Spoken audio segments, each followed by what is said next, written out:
बीड लोकसभा मतदारसंघात अखेर शरद पवार गटाकडून बजरंग सोनवणे यांना उमेदवारी जाहीर झालेली आहे। बजरंग सोनवणे आता आपल्या सोबत आहेत। तुमचं अभिनंदन, तुम्हाला उमेदवारी शरद पवार गटाकडून जाहीर झालेली आहे। काय नेमकी प्रतिक्रिया काय असणार आहे? कारण गेल्या काही दिवसांपासून तुमचं नाव चर्चेत होतं। तुम्ही अजित पवार गटातनं शरद पवार गटात प्रवेश केला आणि त्याच वेळी तुमच्या नावाची चर्चा होती की तुम्हाला बीड लोकसभेमधनं उमेदवारी मिळणार। काय नेमकी प्रतिक्रिया? मी पहिल्यांदा आदरणीय शरदचंद्रजी पवार साहेब असतील, प्रांताध्यक्ष आदरणीय जयंत पाटील साहेब असतील आणि सर्व पार्टी यांचं सर्वांचं आभार मानेल की मला बीड लोकसभेची दुसऱ्यांदा उमेदवारी राष्ट्रवादी काँग्रेस पक्षाची दिलेली आहे। राष्ट्रवादी काँग्रेस शरदचंद्रजी पवार या पक्षाचा एक उमेदवार म्हणून मी बीड जिल्ह्यात जाताना सर्व जनतेला स्वाभिमान आणि सन्मान राखण्यासाठी मी काम करणार आहे। आदरणीय शरदचंद्रजी पवार साहेबांनी माझ्यावर विश्वास देऊन मला उमेदवारी दिली, त्या विश्वासाचं पूर्ण विश्वासार्थेने मी काम करेन आणि बीड जिल्ह्यातल्या लोकांचा जे सन्मान आणि स्वाभिमान राखणार याच्यासाठी म्हणतो की ज्या मागच्या निवडणुकीमध्ये मला 5,09,000 लोकांनी मतं दिले, त्यांचा स्वाभिमान आणि सन्मान राखण्यासाठी हा मी निर्णय घेतला आणि त्याच एक अनुषंगाने मी ह्या निवडणुकीला सामोरं जात आहे। आदरणीय पवारसाहेब मला निवडणुकीत उतरवतील का नाही का याची मला काही कल्पना नव्हती। आज तर मला अचानकली मागच्या दिवसा बरेच 8-15 दिवसापासून ही उमेदवार तो उमेदवार याच्या चर्चा होत्या, पण आज त्याच्यावर पडदा पडला आणि आदरणीय साहेबांनी मला उमेदवारी दिलेली आहे, त्याबद्दल त्यांचे आभार मानतो। बीड जिल्ह्यातल्या जनतेला आव्हान करतो की मी तुमच्या सर्वांच्या सन्मानासाठी ही लोकसभेची निवडणूक लढवत आहे। या बीड जिल्ह्याचा विकास झाला पाहिजे, बीड जिल्ह्यातल्या सर्व राहिलेल्या जे अर्धवट विकासाच्या योजना त्या आल्या पाहिजेत, बीड जिल्ह्यातल्या माझ्या जनतेचं दरडोई उत्पन्न वाढलं पाहिजे, याच्यासाठी ही निवडणूक लढणार आहे आणि जिंकून खासदार म्हणून जाणार आहे। पण ज्या पद्धतीने 2019 ची निवडणूक सुद्धा तुम्ही लढवली होती, काही फरकाने तुम्हाला पराभव पत्करावा लागला होता, आता आणि तेव्हा काय नेमके फॅक्टर महत्त्वाचे असणार आहे? 2019चा फॅक्टर असा होता की मोदीजींची हवा आणि त्याच नंतर की इथं जे आहे ते पालकमंत्री त्यावेळेस आजच्या ज्या उमेदवार आहेत भारतीय जनता पार्टीच्या त्या तत्कालीन पालकमंत्री होत्या, त्यांच्या एक त्यांच्यात असणारी सत्तेचे जोर, सत्तेच्या जोरावर परत काही गोष्टीचे फॅक्टर्स असे वेगळे होते की त्यांनी असे काही कॅन्डिडेट उभे केले की ज्यांचं की राष्ट्रवादी काँग्रेसला पक्ष म्हणून मतदान पडणार आहे, अशा काही समूहाचे काही लोक उभे केले गेले।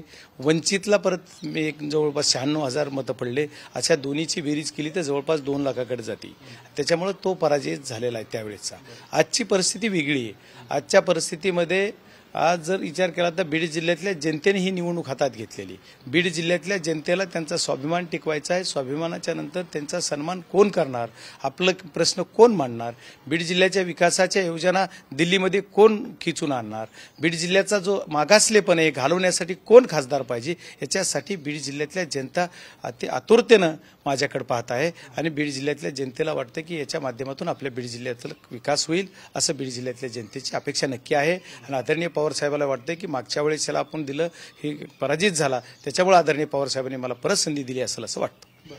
तुम्हाला संधी दिली, मात्र तुमच्या समोरच्या उमेदवार आहेत महायुतीच्या पंकजा मुंडे आहेत आणि दुसरं यावेळी काही जे मागच्या निवडणुकीत तुमच्या सोबत होते धनंजय मुंडे आणि एकूण राष्ट्रवादीच्या अजित पवार गट तो यावेळी नसणार आहे, त्यामुळे एक आव्हान असणार आहे या निवडणुकीचं तुमच्या पुढे। माझ्यासोबत बीड जिल्ह्यातली पूर्ण जनता यावेळेस सोबत आहे, नेते कोण कुठं आहेत याचा विचार न करता बीड जिल्ह्यातली जनता माझ्यासोबत आहे। वेट अँड सी, आगे आगे होता है क्या देखिए। पण मग काय नेमकं आता पुढची नेमकी प्रक्रिया कशी असणार आहे? कधी तुम्ही मतदारसंघात जाणार, काय या सगळ्या भेटीगाठी आणि पुढची प्रक्रिया कशी पार पडणार? मागच्या 8-10 दिवसापासून मी ज्या दिवशी या प्रचाराला सुरुवात केली त्या दिवसापासून सांगतोय की आदरणीय शरदचंद्रजी पवार असतील किंवा आदरणीय जयंत पाटील साहेब असतील, पार्टी जो बी कोण उमेदवार देईल त्याचं आम्ही रास्त काम करणार, त्याच्यासाठी आम्ही काम करणार अशी माझी भूमिका होती।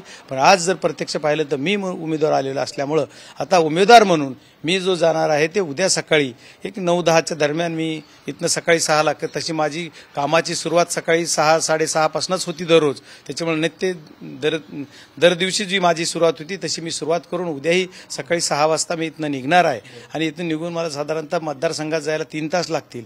3 तासाच्या नंतर मी बीड जिल्ह्यात जाणार आहे।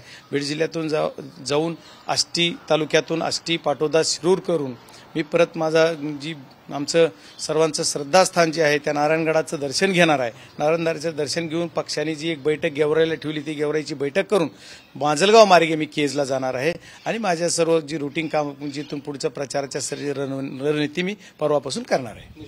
तर बजरंग सोनवणे यांना उमेदवारी ही जाहीर झालेली आहे आणि गेल्या काही दिवसांपासून त्यांच्या नावाची चर्चा सुद्धा होती. अखेर त्या सगळ्या चर्चेवरती आता पडदा पडलेला आहे. उद्यापासून प्रचाराला सुरुवात करणार आहे आणि बीड जिल्ह्यातल्या सर्वसामान्य जनतेने ही निवडणूक आता हातात घेतलेली आहे. त्यामुळे कुठलंही आव्हान न ठेवता या निवडणुकीला मी सामोरं जाईल असं बजरंग सोनवणे यांचं म्हणणं आहे. कॅमेरामन सुशांत राऊतसह मी योगेश बोरसे, TV9 मराठी, पुणे.